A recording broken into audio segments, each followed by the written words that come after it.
നിങ്ങളിൽ ആരൊക്കെ നോമ്പെടുത്തിട്ടുണ്ട്? ഞാൻ നോമ്പെടുത്തിട്ടുണ്ട്. എല്ലാരും നോമ്പെടുത്തിട്ടുണ്ട്. നമ്മൾ നോമ്പെടുക്കുന്നത് എന്തിനാണെന്നറിയാമോ? നമുക്ക് സ്വർഗം കിട്ടാൻ. ആ അതെ, നോമ്പെടുക്കുന്നതിലൂടെ നമ്മൾ മനസ്സിലാക്കേണ്ട ഒരു കാര്യമുണ്ട്. എന്താണെന്നറിയോ നിങ്ങൾക്ക്? എന്താ? പറഞ്ഞു തരാം. നോമ്പെടുത്താൽ നമുക്ക് നല്ല വിശപ്പനുഭവപ്പെടാറില്ലേ? നോമ്പില്ലെങ്കിൽ നമുക്ക് വീട്ടിൽ നിന്ന് നല്ല ഭക്ഷണം കിട്ടും. പിന്നെ വയറ് നിറച്ച് കഴിച്ചിട്ട് നമ്മൾ കളിക്കാൻ പോകും, അല്ലേ? അപ്പോൾ വിശപ്പ് എന്താണെന്ന് നമ്മൾ അറിയുന്നേയില്ല. എന്നാൽ ആവശ്യത്തിന് ഭക്ഷണം കിട്ടാത്ത എത്രയോ മനുഷ്യരുണ്ട് ഈ ലോകത്ത്. വെള്ളം കിട്ടാത്തവർ, നല്ല വസ്ത്രങ്ങളില്ലാത്തവർ, അങ്ങനെ പലരും. അങ്ങനെ പ്രയാസപ്പെട്ട് ജീവിക്കുന്നവരുടെ പ്രയാസങ്ങൾ അനുഭവിച്ചറിയാനും അവരെ സഹായിക്കണമെന്നുള്ള വിചാരമുണ്ടാവാനും നോമ്പെടുക്കുന്നതിലൂടെ നമുക്ക് സാധിക്കണം. മനുഷ്യർക്ക് ഈ ഭൂമിയിൽ ജീവിക്കണമെങ്കിൽ ഭക്ഷണവും വെള്ളവും വായുവും എല്ലാം വേണം. ഇല്ലെങ്കിൽ നമുക്ക് ജീവിക്കാനാവില്ല.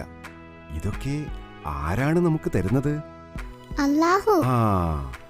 അതുകൊണ്ട് തന്നെ മനുഷ്യൻ ഏറ്റവും കൂടുതൽ സ്നേഹിക്കേണ്ടതും നന്ദി കാണിക്കേണ്ടതും നമ്മെ പോറ്റി വളർത്തുന്ന അല്ലാഹുവിനെയാണ്. പിന്നെ ആരോടാണ് നാം ഏറ്റവും കൂടുതൽ നന്ദി കാണിക്കേണ്ടതെന്ന് അറിയാമോ? മാതാപിതാക്കളോട്. അതെ, മാതാപിതാക്കൾ നമ്മെ ഏറെ പ്രയാസപ്പെട്ടാണ് വളർത്തി വലുതാക്കുന്നത്. നമുക്ക് ആഹാരവും ഉടുപ്പുകളും എല്ലാം ഒരുക്കി തരുന്നത് മാതാപിതാക്കളാണ്. നമ്മെ ഏറെ വാത്സല്യത്തോടെ നോക്കി വളർത്തുന്ന മാതാപിതാക്കളെ വേദനിപ്പിക്കുന്ന യാതൊന്നും നമ്മൾ പറയാനോ ചെയ്യാനോ പാടില്ല. അവർ വൃദ്ധരാവുമ്പോൾ അവർക്ക് വേദനയുണ്ടാക്കുന്ന ചെറിയ വാക്കുപോലും പറയരുതെന്നാ ഖുർആൻ പറഞ്ഞിരിക്കുന്നത്. സ്വന്തം മക്കൾക്ക് വേണ്ടി അവർ എന്തെല്ലാം കഷ്ടപ്പാടുകളാണ് സഹിക്കുന്നതെന്നറിയാമോ? ഞാനൊരു കഥ പറഞ്ഞു തരട്ടെ നിങ്ങൾക്ക്.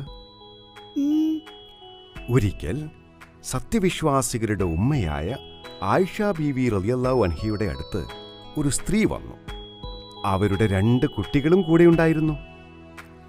അവർക്ക് നല്ല വിശപ്പുണ്ടായിരുന്നു. ആയിഷ ബീവി അവർക്ക് 3 ഈത്തപ്പഴങ്ങൾ കൊടുത്തു. ആ ഉമ്മ 2 എണ്ണം കുട്ടികൾക്ക് കൊടുത്തു.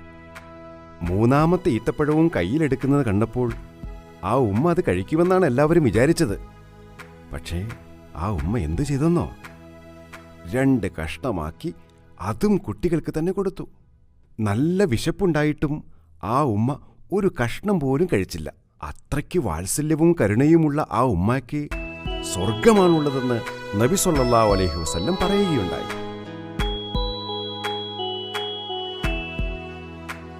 നമുക്കൊരു വിഷമവും വരുന്നത് അവർക്ക് സഹിക്കില്ല. മക്കൾക്ക് നല്ലത് വരണമെന്ന് അവർ പ്രാർത്ഥിക്കുന്നു. നമ്മൾ നല്ലവരായി വളരണമെന്ന് അവർ ആഗ്രഹിക്കുന്നു, അല്ലേ? അതുകൊണ്ട് നമ്മൾ എപ്പോഴും നമ്മുടെ മാതാപിതാക്കൾക്ക് വേണ്ടി മനസ്സൊരുക്കി അല്ലാഹുവിനോട് പ്രാർത്ഥിക്കണം. ഉസ്താദ്, എന്താണ് നമ്മൾ പ്രാർത്ഥിക്കേണ്ടത്? ഖുർആനിൽ അല്ലാഹു പഠിപ്പിച്ചു തന്ന ഒരു പ്രാർത്ഥന ഞാൻ പറഞ്ഞു തരാം. റബ്ബിർഹംഹുമാ കമാ റബ്ബയാനി സഗീറാ എന്ന് പറഞ്ഞ, നാഥാ, എന്നെ ചെറുപ്പത്തിൽ അവർ പരിപാലിച്ചു വളർത്തിയ പോലെ അവർക്ക് 2 പേർക്കും നീ കരുണ ചൊരിയണമേ എന്നർത്ഥം. നിസ്കരിച്ചു കഴിഞ്ഞ് നമ്മൾ പ്രാർത്ഥിക്കുമ്പോൾ ഇതും പ്രാർത്ഥിക്കാം, അല്ലേ ഉസ്താദ്? തീർച്ചയായും 5 നേരവും നമ്മൾ അവർക്ക് വേണ്ടി പ്രാർത്ഥിക്കണം. എന്നാൽ ഞാൻ ഒന്നുകൂടി പറഞ്ഞുതരാം, നിങ്ങളും കൂടെ പറഞ്ഞോളൂ. റബ്ബിർഹംഹുമാ കമാ റബ്ബയാനി സഗീറാ. കമാ റബ്ബയാനി സഗീറാ. റബ്ബിർഹംഹുമാ